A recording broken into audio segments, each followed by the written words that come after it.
കഴിഞ്ഞ 9 വർഷക്കാലമായി കേരളത്തിന് അനുമതി നൽകിക്കൊടുത്തു നിൽക്കുന്ന പിണറായി വിജയൻ സർക്കാരിന്റെ യുഡിഎഫ് നേതൃത്വത്തിൽ ഉമ്മനായ പ്രയാസത്തിന് വേണ്ടി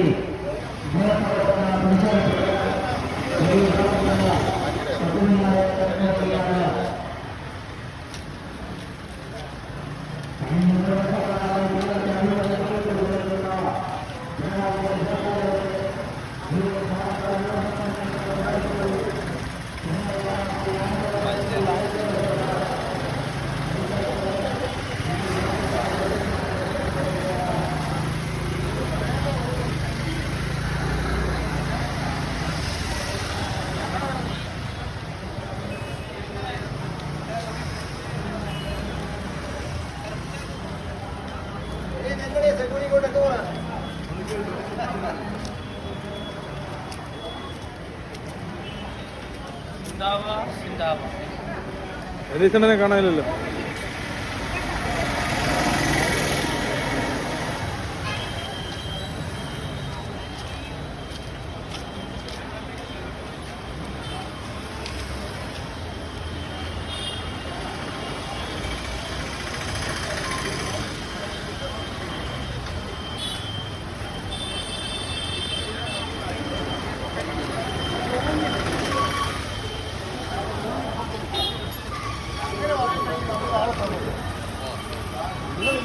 എന്ത് സംഭവിച്ചാലും പറയുന്നത്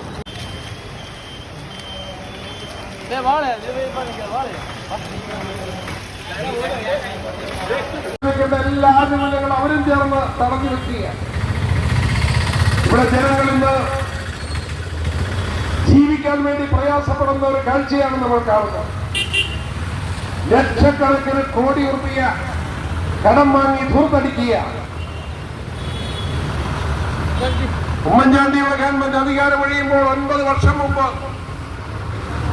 1,54,000 കോടി രൂപയായിരുന്നു കടമെങ്കിൽ ആ കടമിന്ന് 6 ലക്ഷം കോടി രൂപ പിന്നിട്ടിരിക്കുക.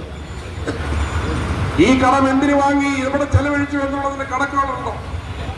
നാട്ടിൽ എവിടെയെങ്കിലും വികസന പ്രവർത്തനമുണ്ടോ? പാവപ്പെട്ടവന്റെ ജീവിതത്തിന് ആശ്വാസമുണ്ടോ? വിലക്കയറ്റം പിടിച്ചു നിർത്താൻ എന്തെങ്കിലും ചെയ്യുന്നുണ്ടോ?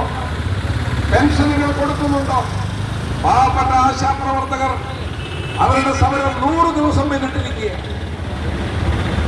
സമൂഹത്തിൽ 24 മണിക്കൂറും ജോലി ചെയ്യുന്ന, ഏറ്റവും പരിമിതമായ ശമ്പളം വാങ്ങി ജീവിക്കുന്ന പാവപ്പെട്ട ആശാപ്രവർത്തകർ സമരം ചെയ്യുമ്പോൾ കമ്മ്യൂണിസ്റ്റുകളെന്ന് അവകാശപ്പെടുന്നവർ ആ സമരത്തെ പുച്ഛിക്കുകയാണ്, ആക്ഷേപിക്കുകയാണ്.